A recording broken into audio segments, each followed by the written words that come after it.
I'm here for the next section of the Visionary Summit. I am here with my guest, Nancy. We got Fuerte? We shared, yes? Yeah. Nancy, yep, yeah. Nancy Fuerte. And my pronunciation isn't the best, but it's all great. Good. Nancy's a voice hero, and she's the founder of the largest private hearing voices network closed group on Facebook. So we're shifting gears with this talk. We're gonna be touching on the lived experience of that. Nancy's got just in a little bit of about info that she started hearing voices 10 years ago after the death of 2 family members. She had more than 20 distressing voices for more than 4 years and learnt to manage them with the tools she learnt from the Hearing Voices Network. So she's created some incredible resources. I think I met Nancy probably about 10 years ago. I've been hearing voices for 15 years, and those first 5, 6 years were pretty rough for me too.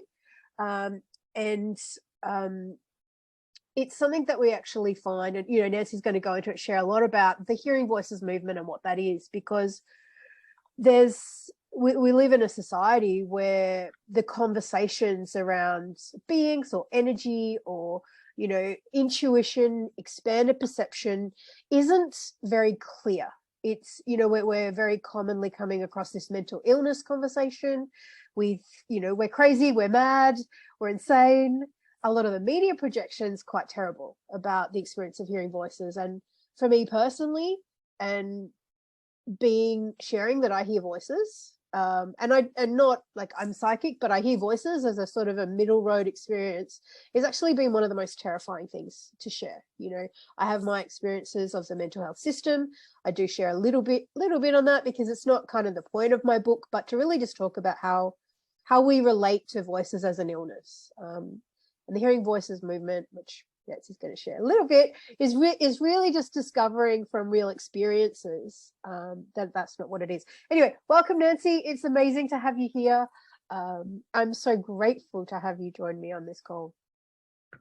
I'm always excited to work with you on any level. I'm always in awe of how hard you work, how creative you are, and what a giving person you are. When I met you, I was very, very early in the stages of hearing voices, and I was traumatized by them.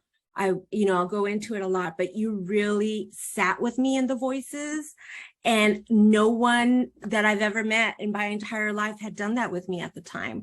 And I just want to thank you for that. And your light is so bright. Everybody in my family knows who you are. You've given me such great advice over the years, and you're just such a modern thinker. So thank you for having me. Oh, thank you so much. And this is the piece I really, for someone who's normally in a very spiritual conversation around this, or has always had fairly good experiences, it is so hard to communicate how difficult it is when that isn't the environment or the context or the kind of experiences you have. And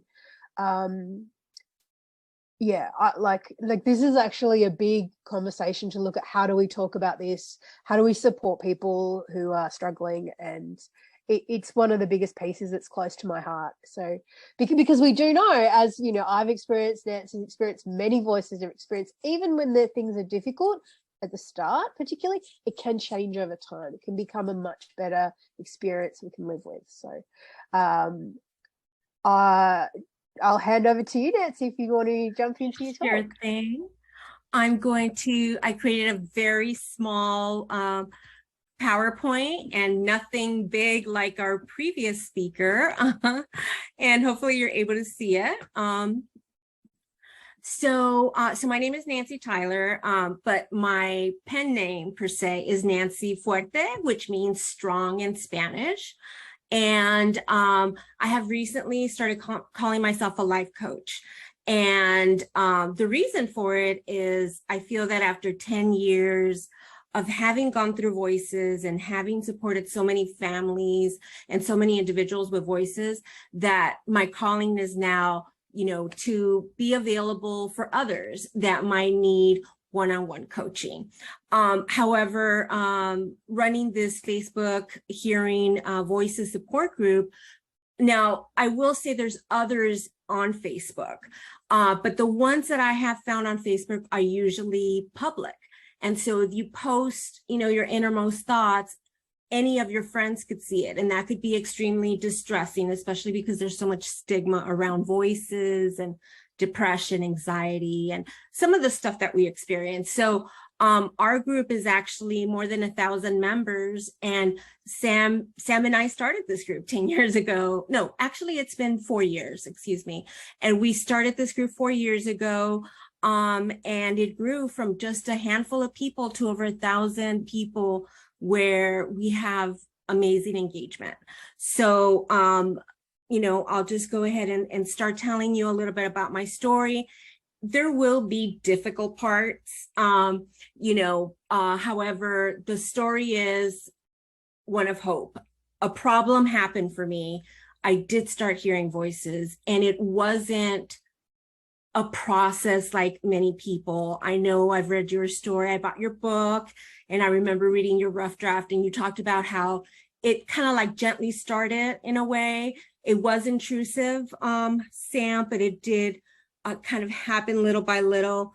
You know, one of the reasons I'm doing this work today is because this is Frida Kahlo. She's one of my favorite artists, and she's a Mexican artist, and she did a lot of work in bed, and she suffered many accidents, and it was sudden, and she had to adapt to her life. And I recently just found this picture of her. But what I like about it is, just like me, hearing voices, I had 2 deaths in my family. These people were super close to me.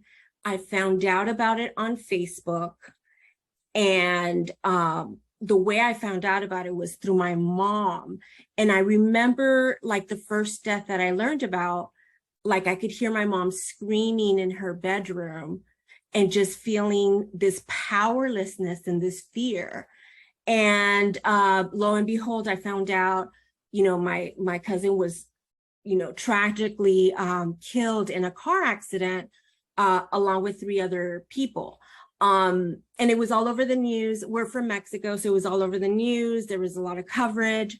And I don't think that I knew how to express grief, but I think more than anything, just seeing my mom in so much pain just really made an impact on me. Then later on that same day, I'm on Facebook trying to get some more details, and then I find out my childhood best friend also had died. Now, the same day, also in a tragic car accident. So already, you know, I'm, you know, besides myself. Now, that one, I did receive a private message. You know, I didn't get a phone call because that friend didn't have my number, but it's still the same day, similar experience. And I just remember something happened to me. I was in so much pain. I couldn't even cry. It was like a shock to me. I was taking, sorry, my dogs. I was taking antidepressants at the time. And I do remember that I did do some, I smoked some weed. I remember I got it from someone, and it's not that I'm ashamed of it. I'm just not usually somebody that smokes. And I just remember I had to have been self-medicating and trying to calm down. And literally a few days later, I felt like this, somebody took over my body. Like, literally, it was late at night. I felt that something moved through me and started spewing all of these horrific things about family members and friends. And it just felt like to me that I was possessed. And I will say that growing up a Catholic girl, you know, and you start hearing voices, but more than anything, they would show me tons of scary faces. And so I'm going to go into it a little bit more. Let me move past this quick slide where I managed to get through that experience. It has given me a focus. But like this picture of Frida Kahlo, where she's in bed and she's still working on her art, she's wearing, her armor, and she has, she's using it to paint herself. I'm here to make an impact in diversity and inclusion, to bring that other voice, the immigrant voice. I'm here to coach others and to help them level up, just like Sam helped me many moons ago. Sorry about those talks. And I'm here to say more about the Hearing Voices movement.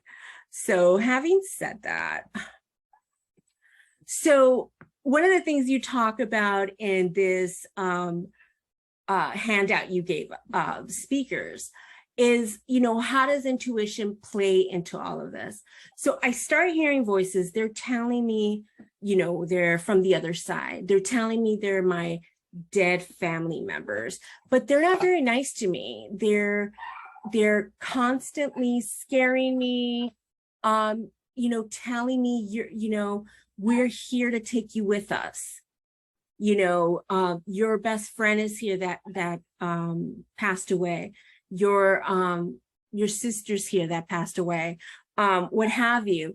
And we're here because you're leaving with us. So they came, all of these energies came with lots and lots of information, where they were bombarding me with pictures, kind of like not videos per se, not full videos, but little GIFs, where little motion videos.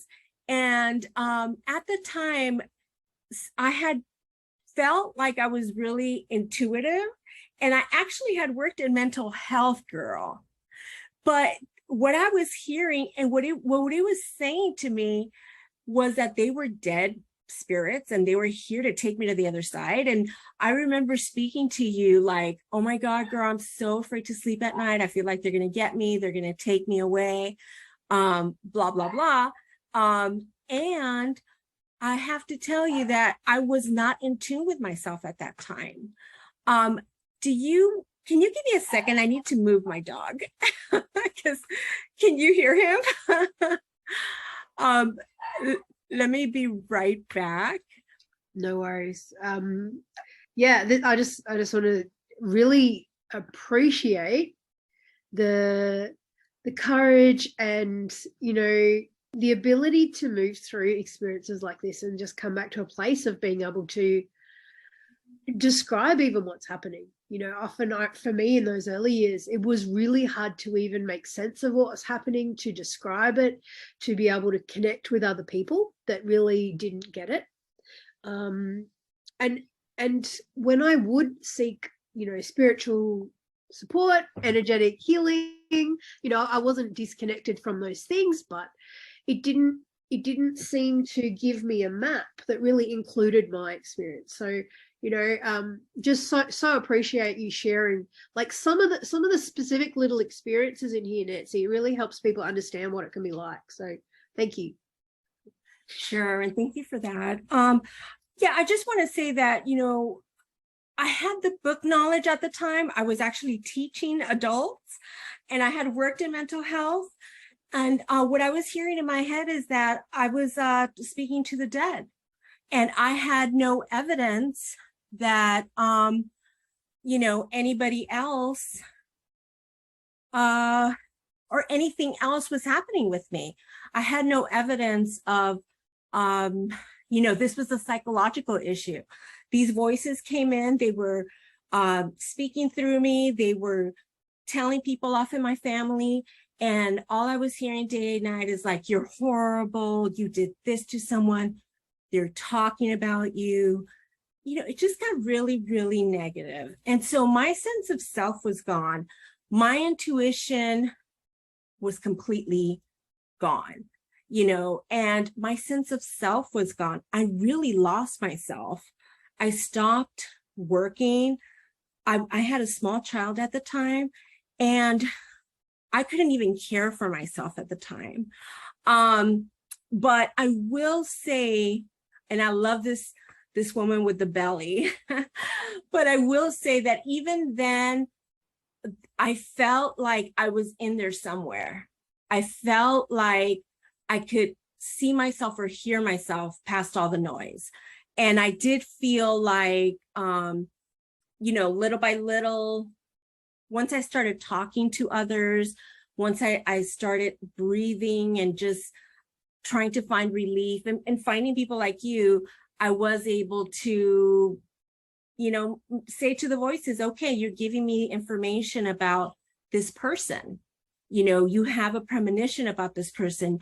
You're showing me evidence of things. And because there was times that I was out and about exploring and doing things, and I would just, rattle off random things. And my husband or my daughter would just look at me, and I was so sure of myself, like, this is going to come true. And it was because, the voices were saying it was real. And guess what? Sometimes it was real. Sometimes it wasn't. It just depended. But anyway, the overall theme was how I was able to come back to myself, how I was able to use my inner resources again.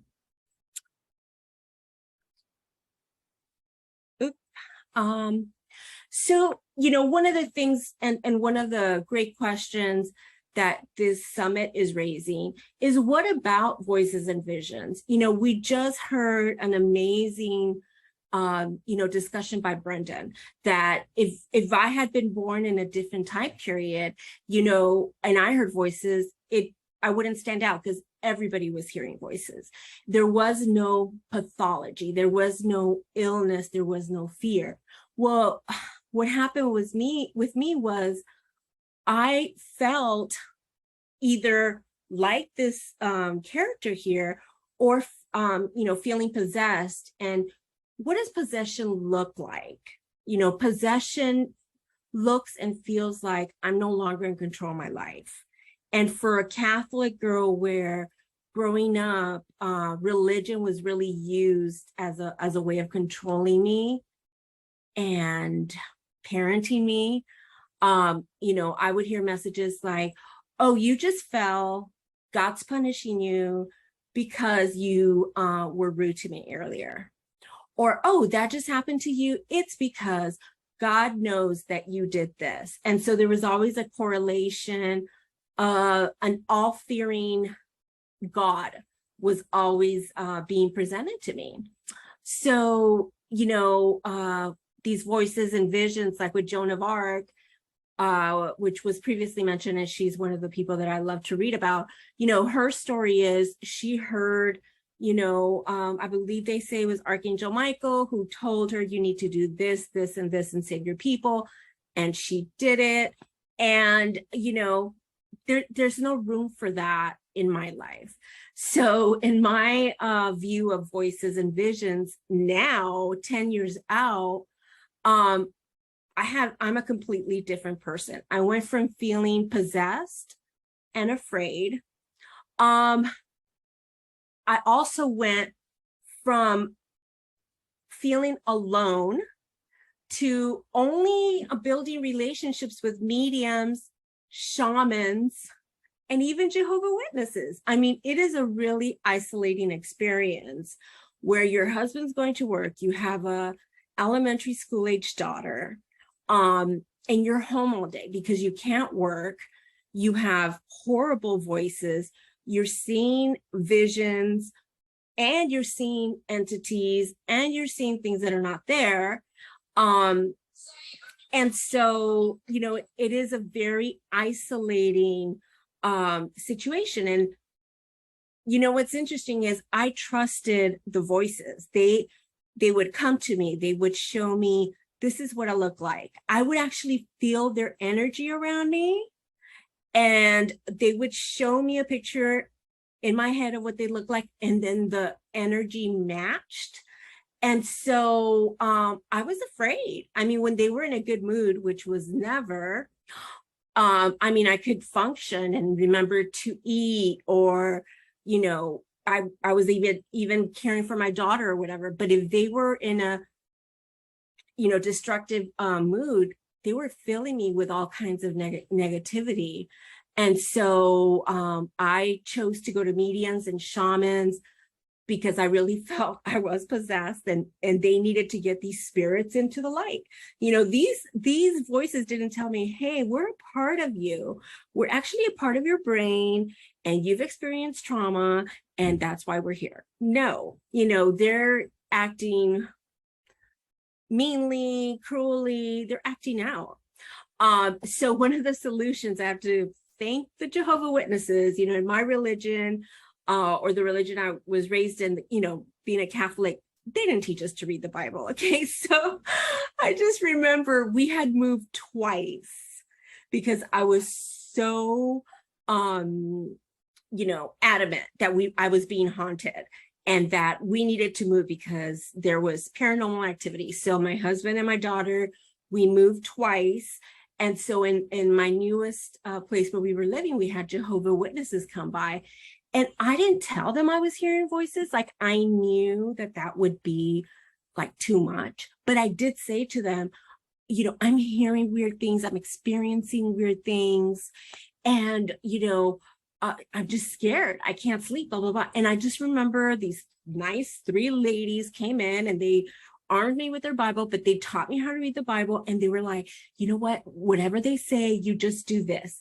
And whatever they say, you pray to Jesus. And, if anything, in their well-meaning way, they gave me tools. Now, the religion did not work out for me at the time. However, that was like a first step for me to say, maybe I'm not really hearing what's really going to happen. They're going to tell me I'm going to die at this time every night, and I never die. Maybe the lady's right, so I started thinking of new things. So I did actually have, when it comes to this voices and visions, listen, I am, okay, you teach me something, especially if it's in a book, and I'm desperate and I can't sleep and I'm having nightmares, I'm going to read the Bible. Okay. And so I just remember like calling Jesus Christ. I was reading all kinds of stuff on the internet. Like, if you have a spirit attachment, like, because possession really means a spirit is attached to you. So I felt like I had to get these spirits off of me and into the light. And so I was like praying to Jesus all the time. I was praying to, I found and discovered Archangel Michael. And I did have this experience where we had gone to a reservation. I was living in Arizona at the time. And at this reservation, I had purchased a boomerang. And I just remember I had gotten into an argument with my husband. I had said to him, they're threatening me. The TV was turning on and off. We're in danger. We have to move again. So he was upset with me. He was in the living room with my daughter. Literally, I had started praying from the Bible, calling in Jesus, imagining Archangel Michael, because I was hearing 20 plus different conversations in my head by spirits and things that look like this guy. So I just remember that I had seen the boomerang on the floor, and I had this experience where next thing you know, it was hanging by itself on the doorknob. I don't remember doing it. I was alone in the room. My husband was down the hall. My daughter was down the hall. I do remember something inside of me said, get up. This is a sign. You're okay. And I just remember I got up. There was like this glittery thing around the boomerang. I picked up the boomerang and it was real. And I just remember having this sense of, I knew I didn't put it there. I asked my husband, he's like, I didn't touch it. But I think it gave me a sense of faith. Like, maybe there is something greater than me. Maybe I don't have to be afraid. And maybe I'm going to be okay. So that paranormal experience was the beginning for me, because I stopped being afraid. When it comes to energy and awareness, I did mention that I did used to feel, these presence around me. Like, I felt, they're called tactile hallucinations. And I know in your book, Sam, you talk about how the word hallucination can be so like demeaning and discouraging for us, because it's like, it means it's not real just because the other person can't see it. So they're called tactile hallucinations, and very real to me, but I could feel energy around me. I could feel pain around me. If I wasn't giving attention to these voices, and I was still learning how to manage it. By then I had gone to see a psychiatrist. He had given me medication and it didn't work. And the first thing he gave me was, a prescription for huge amounts of, antipsychotics. And so they weren't working for me at all. And I remember I stopped taking them. Nobody offered me therapy. Western culture, Western, civilization is all about, let's medicate it away. Oh, you have voices, let's not engage. You don't want to have discussions with your voices. Let's give you this medicate. It didn't work. You're still hearing 3 out of the 10 voices. Okay, let's give you more. So it was the first time, however, that I learned about energy and awareness, because I could feel these things around me, and I could feel, an energy. So I say it's called feeling the dead around me. I got very used to that. I felt them poking me. I felt kind of like a fist in my back. Who is that there? I would see shadows, in broad daylight. There would be like a shadow in my room. My husband would come home and I was like recording my room, a corner of the room, because I kept saying there's an energy there. It's looking at me. It's been there all day. It was very real to me. And so these energies are everywhere. I'm having these tactile hallucinations, not really hanging around with the little Jehovah's Witness ladies, because, they're just not my cup of tea. However, they gave me a tool. And I did notice that when I talked about Archangel Michael, the voices kind of calmed down. There was a part of them, I'd say Archangel Michael, because sometimes there was so much talking in my head. Literally all I could do was just pray or say an affirmation and call, Archangel Michael in. So long story short, started working out. I started going to the gym, met these ladies, learned about Reiki. And can I jump in for just a sec there, Nancy? Sorry to interrupt. We are actually moving through the time. So I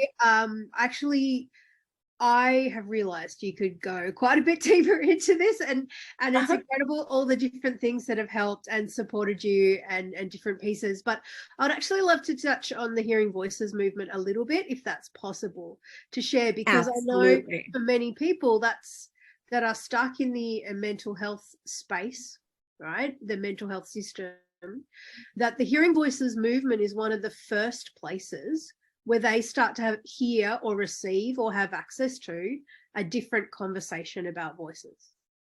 Yes. And I guess I would really just love to talk on that. And because what I'm really reminded of listening through your story and your journey, and is it this, and trying to make sense of it, is that we have to meet people with where they're at. Whatever our solutions or our personal theories or our understanding of the world and how it works, is that we need to meet people where they're at and actually listen to their language and how they're making sense of it, and help them discover how to have more control and power and choice over their own world. And so for me, this has been one of the fundamental gifts of the Hearing Voices movement. But if you can share a little bit about the work and what we do, we've probably got about another 5 minutes or so, if that's possible, to go into that. Yeah, for sure. I'd be really grateful. Thank you. Yes. So just how I was looking into different things, trying to figure out what exactly was going on. I remember just typing in Hearing Voices. I remember typing in on YouTube, whatever you look for, you're going to find. But I remember running across Rufus May, who's one of the, humongous influence in the Hearing Voices movement. And he had actually had voices growing up. I remember watching his movie where, it it helps him. Well, he talks about his voices, but it talks about how he worked with somebody with voices. And so I received a lot of training, received a lot of information, gathered all my tools, applied them to myself. But more than anything, I started to notice several trends. So for example, in the groups that I joined, people would come to the group and say, the devil's after me, or the devil's talking to me, or Jesus is talking to me. There was very different ideas about, aliens are communicating with me. The government's talking with me through the television. Okay, before this, I would have been so frightened. And I just remember reading about the Hearing Voices movement and seeing the techniques that they use, which said it doesn't matter who or what they say is bothering them. So if they come to a meeting and they present you with an alien, is bothering me, or an alien is saying these mean things to me and it's making me upset, we talk about it. Oh, what kinds of things are they saying?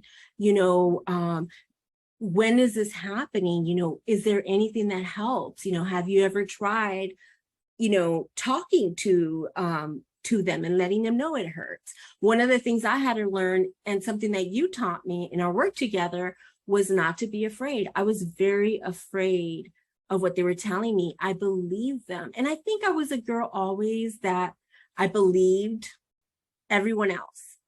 And so it was very empowering to find this movement where they're not telling me don't talk to these voices. Rather, they're saying your mind is beautiful.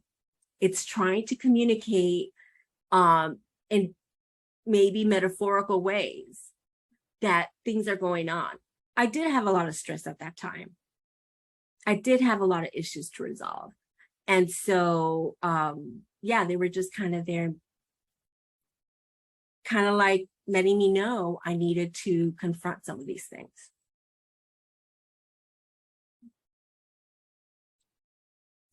So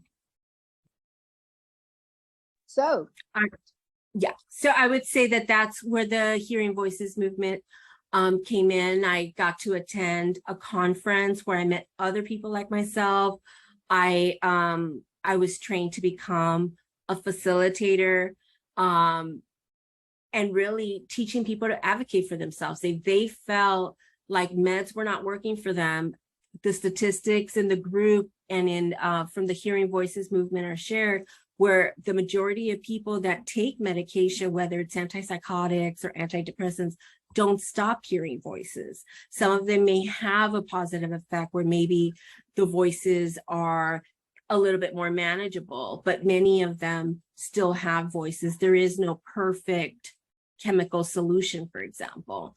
And some of the people that come to our group, like myself, I have a whole team of different, people in the group that I, that I have meetings with, outside meetings, therapy, psychiatrist.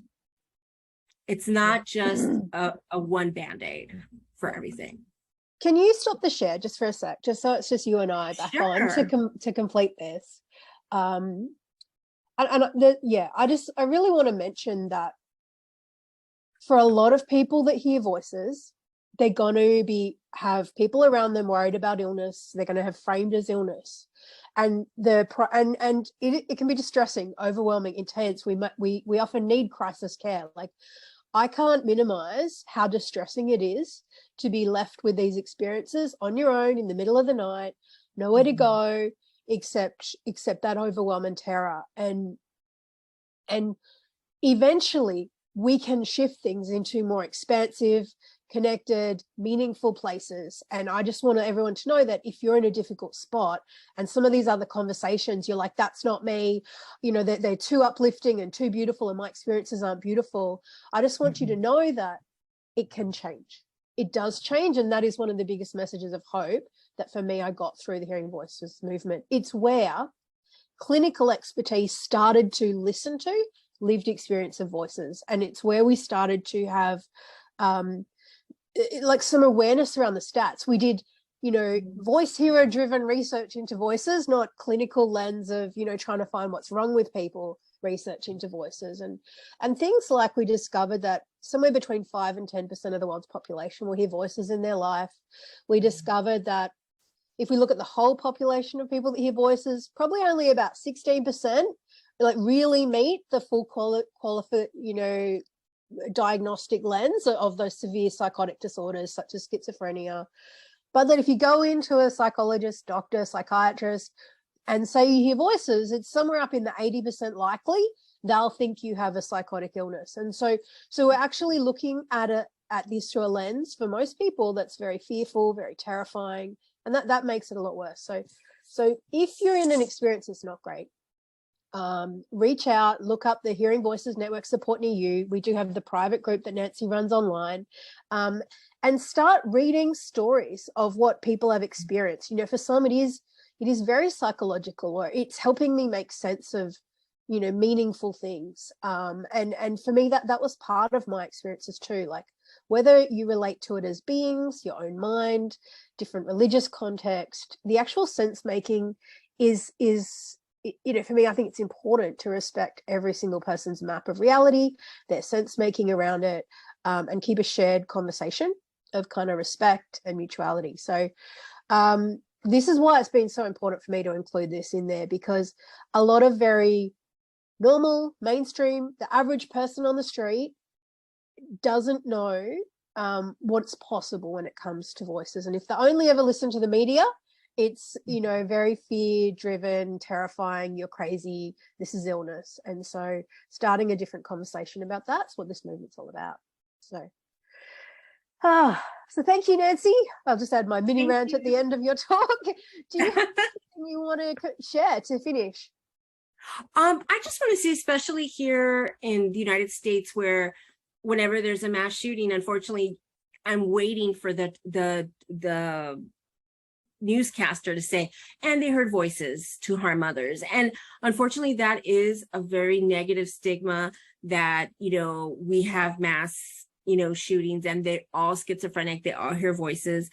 But realistically speaking, most people that hear voices are more likely to harm themselves than others. And, you know, there's a lot of trauma involved. There's a lot of, you can't just say everyone that hears voices is a mass murderer, is a mass criminal.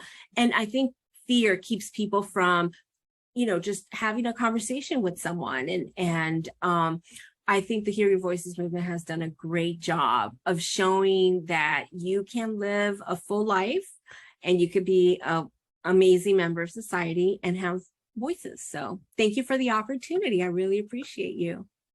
Thanks so much, Nancy. Be well.